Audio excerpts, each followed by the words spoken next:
From sea to shining sea, America's favorite uncle, Bumpkin Bob. Hey y'all, this is Bumpkin Bob coming to you from the Bumpkin Media Studios here in beautiful Siloam Springs, Arkansas. We're filming today is Easter Sunday. I'm not sure. I think by now everybody knows I've got a new grandson. I'm not sure if they did anything for him Easter this year or not. I hope they did, and I hope I didn't miss it. Hope nobody told me about it. Anyway, I want to wish everybody out there a happy Easter. I am in no way qualified to talk about religion and the Bible, but something happened this week. I'm going to tell a little backstory first. I have a friend, and he is a friend who is in his terms, a devoted Catholic who gave me a speech. Oh my God, it was probably 9-10 months ago about the difference between Catholics and, well, I'm a Methodist, but, and other Christians. And he said, any Sunday or whatever day Catholics have Mass on, I think they have it on Sunday, that any day you can go into any Catholic church during Mass and they're all given the same sermon because according to him, whether he's right or wrong, I'm just going by what he said, that all comes from the Pope and the Vatican or whoever. And he said, but in your church, all the pastors, whether they're Baptist or Methodist or Church of Christ or Pentecostal, whatever it may be, or that they're interpreting the Bible and preaching about it in their own words on any Sunday. So every church has a different sermon going on and all this. Well, I heard this week that the Pope told a reporter who, my understanding, is an atheist, in what he thought was a private conversation, that there's no hell. So, it's like, so I understand that the Vatican, as its own entity, is scrambling trying to explain this, but it's like, so now the Pope has decided that there's no hell. So is that his interpretation without the rest of the Catholic Church, or do we go by what the Pope says? I know I've been saying it today. It'd be like, well, I'm going to go to hell if such and such. Well, wait a minute, there ain't no hell. So I'm not exactly sure where I'm going to go. I had a girlfriend at one time that referred to going to Walmart as going to hell. So when she would say, well, I got to go to hell, I knew she was going to Walmart. Everybody's got their own little interpretation there of that, I do believe. So, and then somebody on Facebook sent me a video, a friend posted it on Facebook of a church, and they're doing the serpent thing. They're all holding snakes, and I was like, where is this at? Because I was afraid it was here in Arkansas someplace, but I started doing a little research, and I think this church is over in North Carolina. So we just need to leave that over there. Stay away from it. Tell it all, y'all. That's a little out there for me. Hey, I do have a few bitches and moans and things that have came up this week. But by the way, this has been a busy month for me. We're trying to wrap up a job. I think last month I talked to y'all about the lighting pole bases and all the shit that went on with that. It's like this whole job is the same way. And I got tickled Friday. I happened to be in a room over in the pediatric section of this clinic, and the project manager is walking around with the owner and some other people, and they were like, oh yeah, just so you know, we want to add a light and a switch in this closet, and then we want to add another TV and cable outlet in this room also. And it's like, so do we want to try to get that done before we have final inspections and try to, no, let's wait. And first we want to buy the TV mounts so that we get those, the receptacle and the coax mounted at the exact right spot to hide behind the TV. And I'm like, oh my God, here we go. We're trying to finish a building and we can't even, we're coming through every day adding stuff and changing. And that brings up another thing. We had a discussion yesterday as we're filming on Sunday. This was Saturday. And it's like nobody, or I don't feel like you have anybody that really is an owner's rep on these jobs that, they'll have a rep sometimes maybe, but it's like their go-to guy for questions. And he really comes out there and walks, and he might notice odd things that the average lay person would notice, but things that really matter is not going to be, he's not going to catch those kind of things. Discovered, I guess it was Thursday and Friday, had to be on the roof of this building, and there is approximately, because of the design of the building, there's approximately 2,000 square foot of this roof that is not insulated. And then on top of that, where it's not insulated, is enclosed by these towers or cupolas. They call them all different kind of names, which has a metal roof. It's not insulated, has metal siding. This thing during the summer is going to be like an oven that is just going to radiate heat down into this building. It's like, oh my God, this summer, it's going to, because there's 5 of these things on this roof.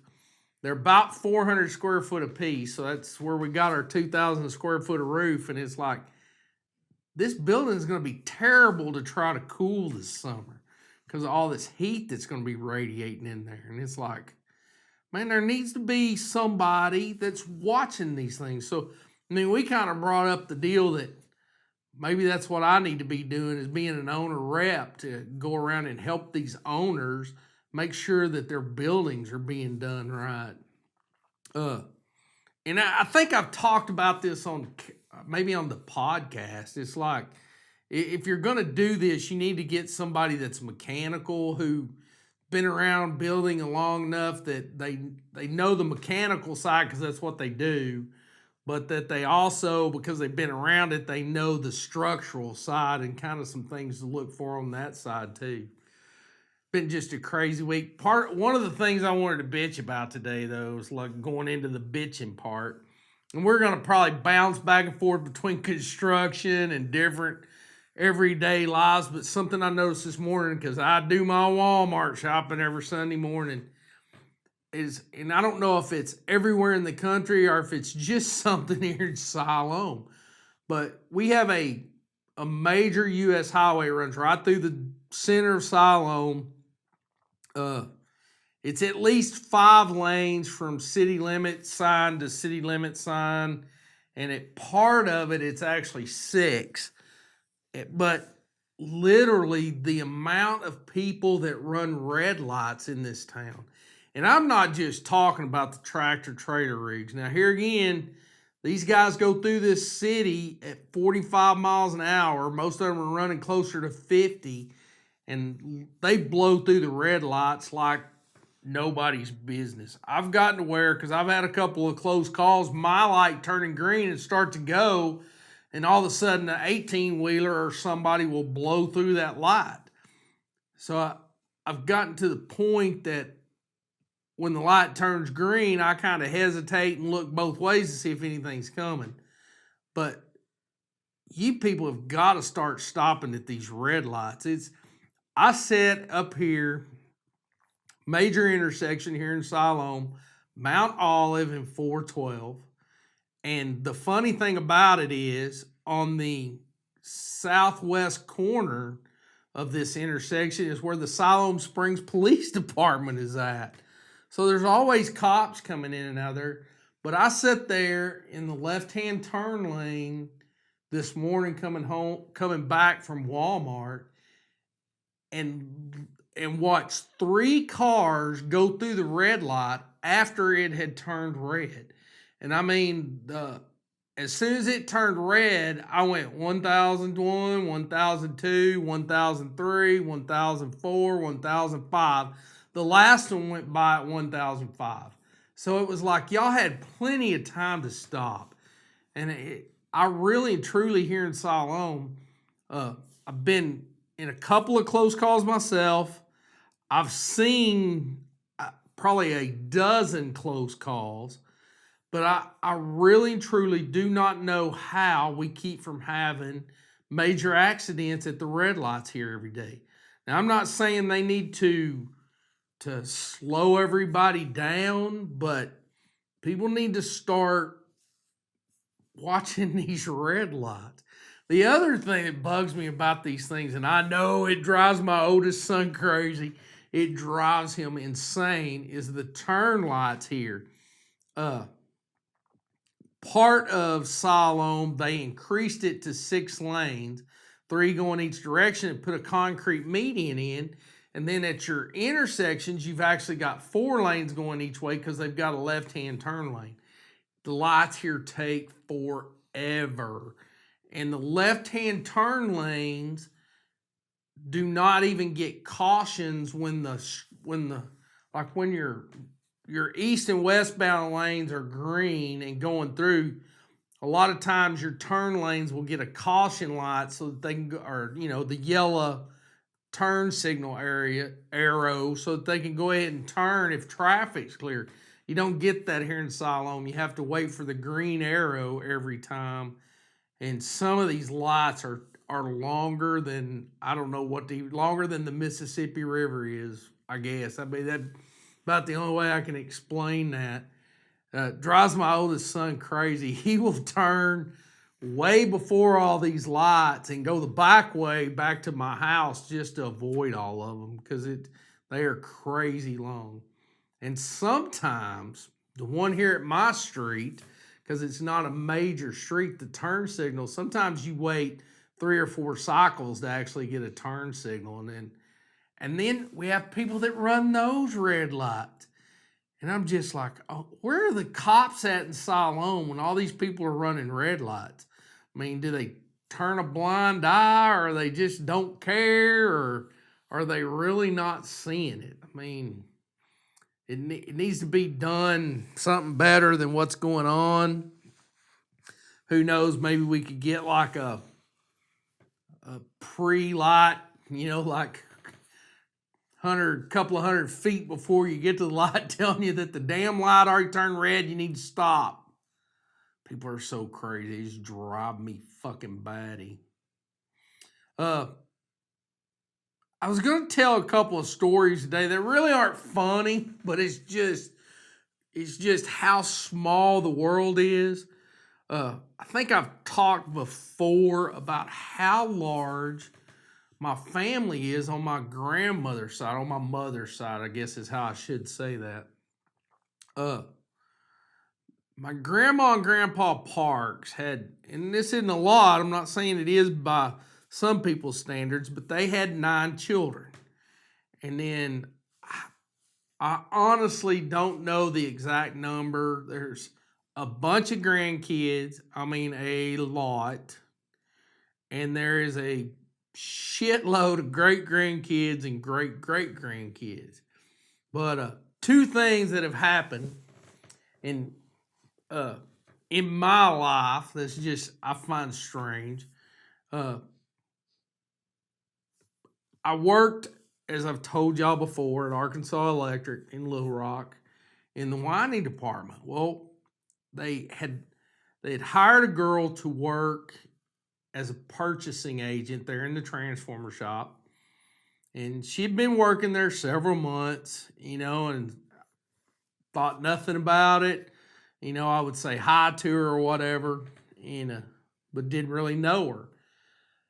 Well, I was standing there at my winding machine one day, and she walked up behind me, and I finally turned around because I could tell somebody was standing behind my machine. I'm like, can I help you?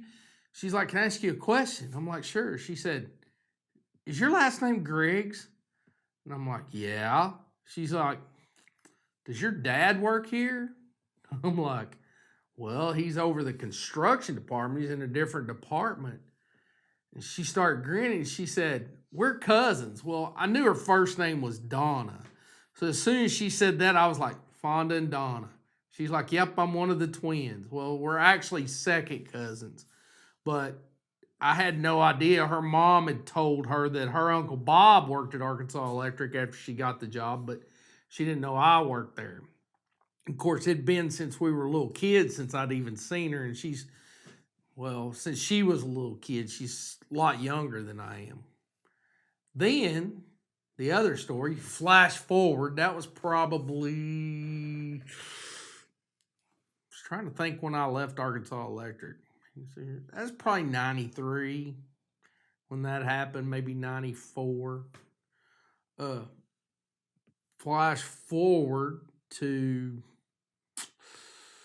I'm not even sure what year it was. Something in the 2000s.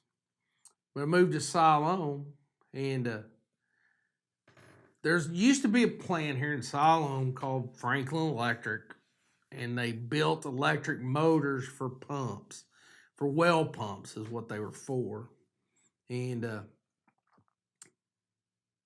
the local electrical supply house here in Siloam was called the AMO, Arkansas, Missouri, Oklahoma. That's real original, wasn't it? But if I was working at Franklin, I'd probably be in there on a daily basis. I mean, and you guys that do industrial work, y'all know what I'm talking about. You know, you'll have guys working in the plant, and you're always headed to go get a material. And actually, the supply house was within probably half a mile of the building. So, I mean, I was over there at least once a day. Well, I went in there one day. I'd spent a couple of days in Franklin doing some stuff for one of the engineers in the plant. But I went in AMO one day, and it was crowded, which was very unusual for AMO, because it just, Siloam's a small town, so there's not a lot of electrical stuff going on at any one time. But I was probably like fifth in line, which was silly. But there was two ladies standing up at the front counter, and they waited on them. They left, and then finally worked through, got my turn, waited on me. I left. Well, I was back at Franklin the next day. I live in Siloam, so I was back in Siloam the next day. I'm back in Siloam every day. But anyway, I went back in AMO, and the manager was like, "Just the man I needed to talk to." I'm like, "Okay, what are we talking about?" And he said, "Did you see the two ladies that were in here yesterday?" I said, "Yeah, I saw them, but," I said, "I had a lot on my mind, didn't pay them much attention." He goes, "Well, one of them's your cousin." I'm like, "Bullshit." He said, "Well, she come back in today, and she wanted to know if that guy standing there with the beard was Bob Griggs." And the manager said, "Yeah, do you know him?" She's like, "Well, he's my cousin, but I hadn't seen him in like 25 years. Well, sure enough, I mean, when it all came out in the wash, it was one of my cousins who was raised up at Leslie, Kathy. And so we had a big laugh about that, because it probably literally been 25 years since I'd seen her. But that just goes to how small a world it is. I mean, I'm always running into people that either know people I know or know family. I mean, the whole thing. It's just crazy how small this world is. One thing I wanted to touch on is this month, during the month of April, we're gonna get back out and do our next segment of Journey on the White River.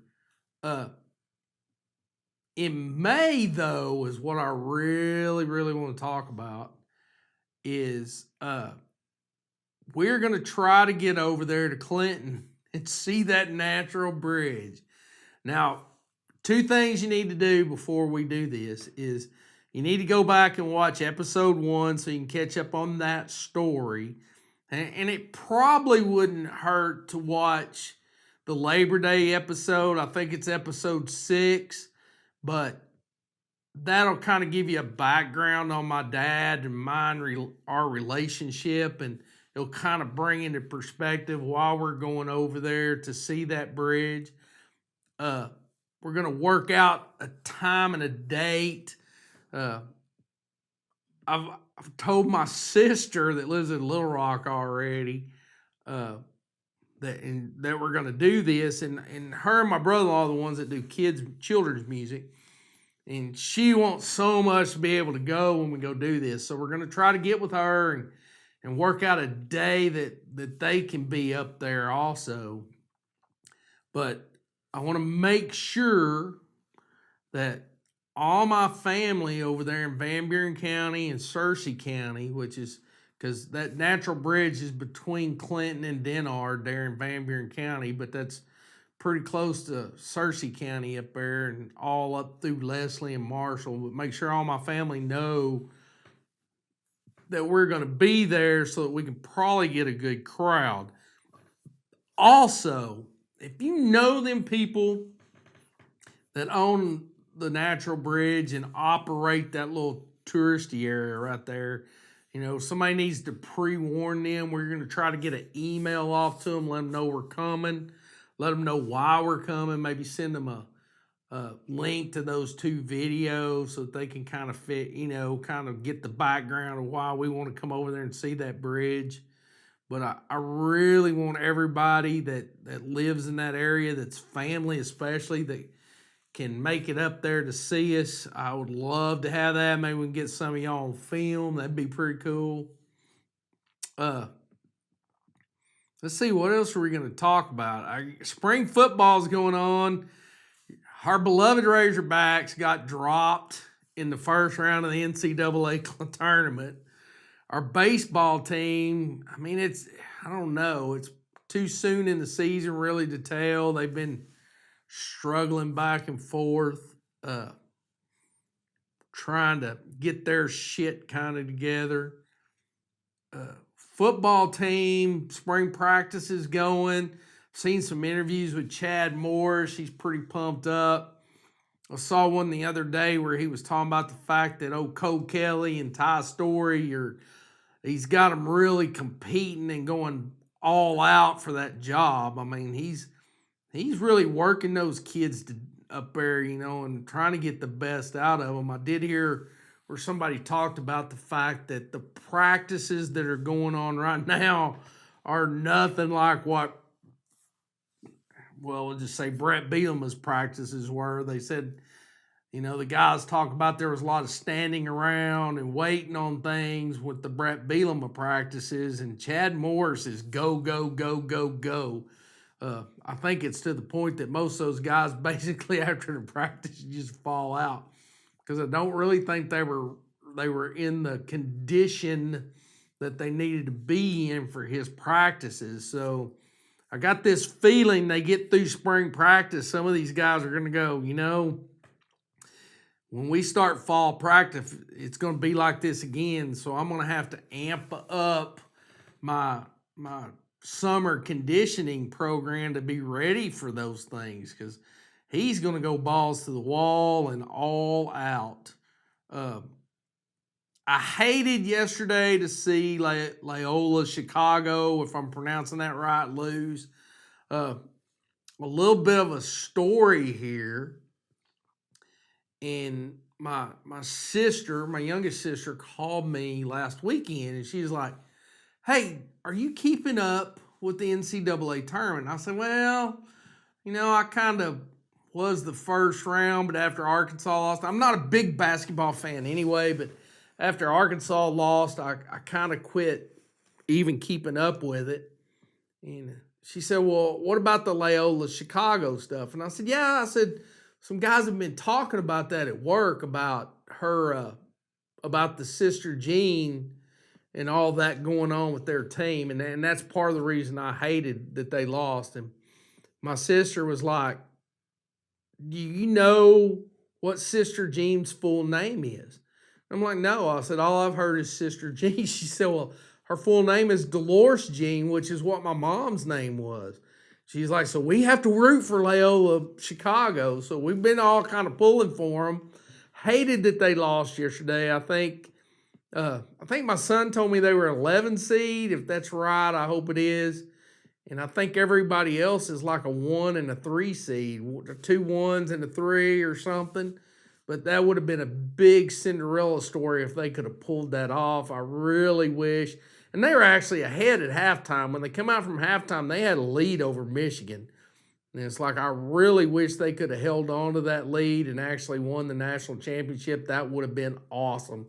I mean, and all together, some of the things, I mean, we literally, the first round had a 16 seed beat a 1 seed, and I think that's the first time that ever happened in the tournament. So that was pretty cool, I thought. I'm sure that team that was a 1 seed didn't think it was too damn cool, but I thought it was pretty cool. I mean, it gives teams a hope when they're 16 seed or let's say the bottom 8 seeds in each bracket. Kind of gives you a hope that, maybe I got a shot at going further than just the first round. I mean, and that's something else. This is going to be a big controversy when I say this. Another conversation that has taken place a couple of times over the last couple of weeks, and this is just my opinion, and I'm sure other people have opinions of it. But it's like, and I'm looking at, Kentucky, Kentucky's basketball, UConn girls basketball, Alabama's football team. Man, we could go on and on with different ones. I mean, and it doesn't matter whether it's basketball, football, baseball, whatever, men's or women's sports. And to the same extent, Arkansas's track team kind of falls under this too a little bit. I mean, I think track's a little bit different, but it's like, to me, that first national championship that a coach wins, that one's impressive because he is probably, maybe not he or she, they're probably doing that with the same caliber of player that everybody else has got. He's got like 1 4-star and some 3-stars and some 2-stars. And, he wins that first national championship. Well, immediately he starts getting athletes. She starts getting athletes. I mean, it doesn't matter if the coach is male or female. They start getting athletes that are head and shoulders above the rest because your top athletes flock to that one coach. And it's like, now suddenly this coach he's coaching instead of, like, let's use percentage, instead of, 5% top athletes like everybody else has got, 5% of his athletes being like a 4 or 5-star. Now all of a sudden, 80% of his athletes are 4 and 5-star, and I'm not saying he's not a bad coach. I don't mean that, but he's got more to work with. And those 2nd and 3rd and 4th and 5th and, these coaches that have these dynasties on the national championships, to me, they're just not as impressive as that first one. And I'll tell you something else.